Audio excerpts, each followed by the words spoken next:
तो कहानी शुरू होती है दो चोर आदमियों को दिखाते हुए। ये जेवर को चोरी कर रहे थे। वो लोग जेवर तो चोरी कर लेते हैं, पर उस जगह पर एक बिल्ली थी जो एक चोर पर हमला कर देती है। उसकी गर्दन पर बिल्ली के पंजे गड़ गए थे। थोड़ी ही देर बाद वो आदमी पागल सा होने लगा था और अपने ही साथी को काट लेता है। जब वो अपने साथी को काट रहा था, इसी हाथापाई में वो पानी में गिर जाता है और पहुंच गया था गंगनम शहर में। पर जब वो पानी से बाहर आता है तो पूरी तरह ज़ॉम्बी में बदल चुका था। वो अब शहर की तरफ निकल पड़ता है। इसके बाद हम हियोन सुक नाम के एक लड़के को देखते हैं जो सोकर उठा था और फ्रेश होकर अपने काम पर निकल जाता है। उधर दूसरी तरफ वो ज़ॉम्बी जो इस शहर में आ गया था, वो एक जानवर को मारकर खा रहा था। वो आदमी अभी पूरी तरह ज़ॉम्बी में बदला नहीं था। जब लोग उससे बात करने की कोशिश करते हैं तो वो भाग जाता है और टकराता है हियोन सुक से। वो भी उस आदमी से बात करने ही वाला था, पर तभी उसे अपनी एक दोस्त नजर आती है जिसका नाम मिनजिंग था। उसको कुछ लड़के वहाँ पर तंग कर रहे थे, इसलिए हियोन सुक उसकी मदद करता है। उन लड़कों को वहाँ से मारकर भगा देता है। यहाँ पर हमें पता चलता है कि हियोन सुक लड़ाई में काफी माहिर था। हियोन सुक और मिनजिंग दोनों एक जगह पर काम करते थे और जहाँ पर इन दोनों का ऑफिस था वो एक नई बिल्डिंग थी। उस बिल्डिंग की चेकिंग करने एक इंस्पेक्शन लेडी आई थी। वो थोड़ी सी खड़ूस थी। हियोन सुक और मिनजिंग दोनों एक छोटे से ऑफिस में काम करते थे। उनकी कंपनी एक यूट्यूब चैनल चलाती थी। हम यहीं पर हियोन सुक के बॉस को भी देखते हैं जिसकी नजर हमेशा मिनजिंग पर रहती थी, जो बात हियोन सुक को बिल्कुल भी अच्छी नहीं लगती थी क्योंकि वो खुद मिनजिंग को बहुत पसंद करता था। उधर ही हियोन सुक का दोस्त भी था जो इनके साथ काम करता था। दूसरी तरफ हम उस ज़ॉम्बी को देखते हैं जो शहर में आ गया था और उसकी नजर अब हियोन सुक की ऑफिस की बिल्डिंग पर थी। टीवी में भी इस ज़ॉम्बी के बारे में बताया जा रहा था, जिसको देखकर हियोन सुक ने पहचान लिया था। ये सब डर गए थे क्योंकि वो ज़ॉम्बी इनके एरिया में ही फिर रहा था।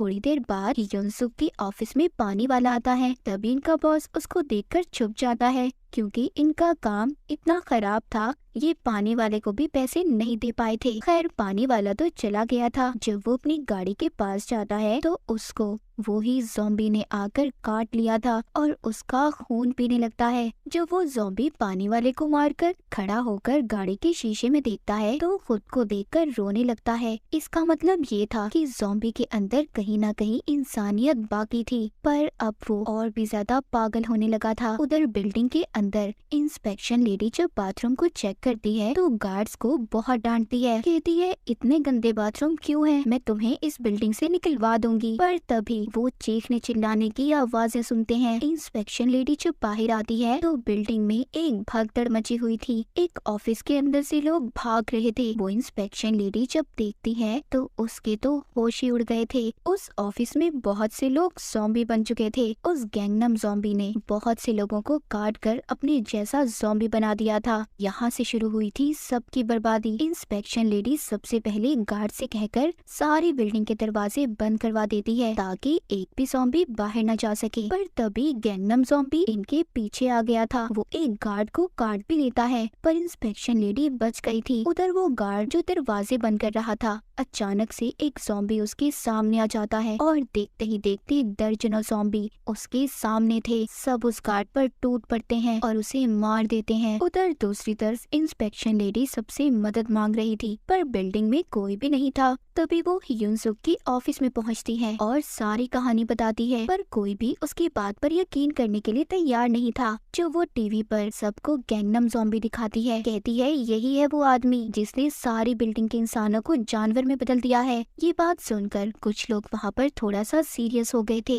हियोन सुक का बॉस कहता है अगर ये बात सच है क्यों ना हम एक वीडियो बनाएं, हमारा चैनल वायरल हो जाएगा। ये सब अब वीडियो बनाने चले जाते हैं, सिवाय एक गार्ड के जिसको ज़ॉम्बी ने काटा था। उसके हाथ में अब दर्द हो रहा था। वो समझ चुका था कि वो भी अब ज़ॉम्बी बनने वाला है। उधर बाकी के लोग जब वीडियो बनाने गए थे वो हल्का सा दरवाजा खोलकर वीडियो बनाते हैं, पर एक ज़ॉम्बी उन्हें वीडियो बनाते हुए देख लेता है और मिनजिंग को पकड़ लेता है। उस एक ज़ॉम्बी की वजह से बाकी के ज़ॉम्बी भी इनके पास आने लगे थे, पर हियोन सुक ने सही वक्त पर दरवाजे को बंद कर दिया था और दोबारा से ये ऊपर की तरफ आने लगते हैं। हियोन सुक के बॉस को भी एक अच्छी वीडियो मिल गई थी, लेकिन तभी ये अपने सामने गैंगनम ज़ॉम्बी को देखते हैं। युनसुक उससे लड़ता है, उसका मुकाबला करता है, पर आखिर में ज़ॉम्बी उस पर भारी पड़ रहा था। वो ज़ॉम्बी बॉस पर भी हमला करने वाला था, पर बॉस अपनी जान बचाने के पीछे युनसुक के दोस्त को ज़ॉम्बी के आगे फेंक देता है। कि युनसुक भी अपने दोस्त को नहीं बचा पाया था, वो बेचारा मर गया था। ये सब अब अपने ऑफिस के अंदर आ गए थे। ये आकर अपने बॉस से बहुत लड़ता है कि इसकी वजह से उसका दोस्त मर गया। मिनजिंग उनकी लड़ाई छुड़वाती है। इंस्पेक्शन लेडी यहाँ पर सबको बताती है कि हम यहाँ से बाहर नहीं जा सकते, मैंने सारे दरवाजों को बंद करवा दिया था, हम इस बिल्डिंग में फंस चुके हैं। तभी पीछे से गार्ड उस पर हमला कर देता है, जिसके हाथ पर ज़ॉम्बी ने काटा था। वो भी अब पूरी तरह से ज़ॉम्बी बन गया था, पर युनसुक उसकी मदद करने की कोशिश करता है, लेकिन ज़ॉम्बी ने उस लेडी को काट लिया था। मिनजिंग और बॉस जब बाहर आते हैं तो बाहर से एक ज़ॉम्बी इन पर हमला कर देता है। एक बार फिर बॉस अपनी जान बचाने के लिए मिनजिंग को ज़ॉम्बी के आगे फेंक दिया था, मगर सही वक्त पर ही युनसुक आकर मिनजिंग को बचा लेता है और ज़ॉम्बी ने बॉस को ही काट लिया था। बिल्डिंग में हर तरफ अब ज़ॉम्बी ही ज़ॉम्बी थे। पूरी बिल्डिंग में सिर्फ 2 इंसान बचे थे, युनसुक और मिनजिंग। ये दोनों अपनी जान बचाने के लिए इधर उधर भाग रहे थे। आखिर में ये एक जगह पर रुककर आराम करते हैं। मिनजिंग थक कर सो गई थी। तभी ये अपने सपने में देखती है कि बॉस ने इसे काट लिया है और डर कर उठ जाती है। तभी यहाँ पर युनसुक को एक आइडिया आता है। वो एक रेडियो को चलाकर लटका देता है ताकि सभी ज़ॉम्बीज़ उसके पास जाएं और बिल्डिंग के बाहर निकलने का रास्ता साफ कर दें, जिससे ये आसानी से बिल्डिंग के बाहर जा सकते हैं।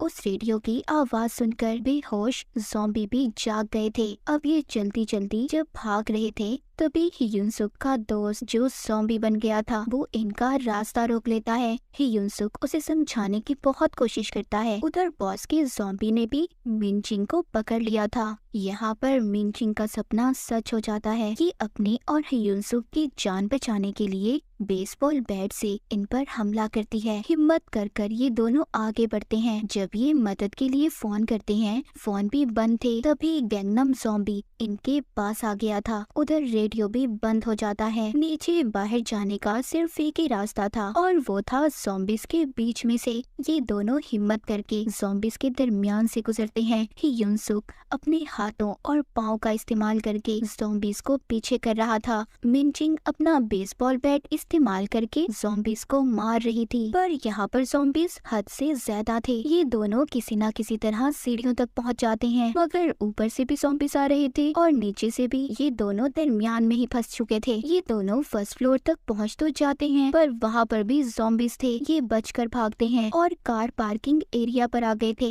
यहाँ भी चारों तरफ से ज़ॉम्बीज़ आ रहे थे। युनसुक मिनजिंग को गाड़ी में बिठाकर गाड़ी को बंद कर देता है और खुद अकेला ही ज़ॉम्बीज़ से मुकाबला करने लगता है, लेकिन ज़ॉम्बीज़ गाड़ी के अंदर मिनजिंग को भी घेर लेते हैं। ज़ॉम्बीज़ की तादाद बढ़ने लगी थी, जिससे गाड़ी में रेडियो भी चल जाता है। फिर यहाँ पर और भी ज़ॉम्बीज़ आना शुरू हो गए थे। युनसुक लड़ते लड़ते गाड़ी के ऊपर चढ़ गया था, पर यहाँ पर भी इसके पीछे ज़ॉम्बीज़ आ रहे थे। युनसुक उनसे बहुत लड़ता है। आखिर में सारे ज़ॉम्बीज़ युनसुक के ऊपर चढ़ गए थे। यहाँ पर हमें देखकर ऐसा लग रहा था कि युनसुक भी अब मर जाएगा, पर ऐसा नहीं था। सही वक्त पर मिनजिंग फायर एस्टिमेशन लेकर आ जाती है और सारे ज़ॉम्बीज़ पर स्प्रे कर कर युनसुक से उन्हें दूर कर देती है। ये सारे ज़ॉम्बीज़ तो भाग गए थे, पर जब ये थोड़ा आगे जाते हैं तो आ जाता है गैंगनम ज़ॉम्बी, जो अब और भी ज्यादा ताकतवर हो गया था, जो युनसुक पर हमला कर देता है। वो इसके हर वार का पलट कर वार कर रहा था। मार का भी उस ज़ॉम्बीज़ पर कोई असर नहीं हो रहा था। काफी देर तक युनसुक गैंगनम ज़ॉम्बी से लड़ता रहता है। तभी वहाँ पर इंस्पेक्शन लेडी भी आ जाती है। गैंगनम ज़ॉम्बी इनसे मर तो नहीं रहा था, पर मिनजिंग उसको धक्का देती है और युनसुक उसको तब तक मारता रहता है जब तक वो हिलना बंद नहीं होता। ये दोनों सोचते हैं कि गैंगनम ज़ॉम्बी तो मर गया, पर पीछे से आ गई थी इंस्पेक्शन लेडी ज़ॉम्बी। आकर युनसुक की टांग पर काट लेती है। मिनजिंग बेसबॉल बैट से उसे भी मार देती है, लेकिन अब कोई फायदा नहीं था। युनसुक मिनजिंग से कहता है कि तुम्हें अब अकेले ही बिल्डिंग से बाहर जाना होगा और सैड सा गुड बाय बोलता है, क्योंकि उसे ऐसा लग रहा था कि वो भी अब ज़ॉम्बी बन जाएगा। ये मिनजिंग मेंचिंग को बताता है कि उसे कितना पसंद करता था। ये दोनों एक दूसरे के गले लगते हैं। जब ये मेंचिंग को छोड़ने के लिए खड़ा हुआ था तभी कोई चीज नीचे आकर गिरती है और वो थे इंस्पेक्शन लेडी के नकली दांत। इसका मतलब ये था कि युनसुक पर तो वायरस का कोई असर हुआ ही नहीं था। अब ये दोनों मिलकर बिल्डिंग से बाहर निकलते हैं,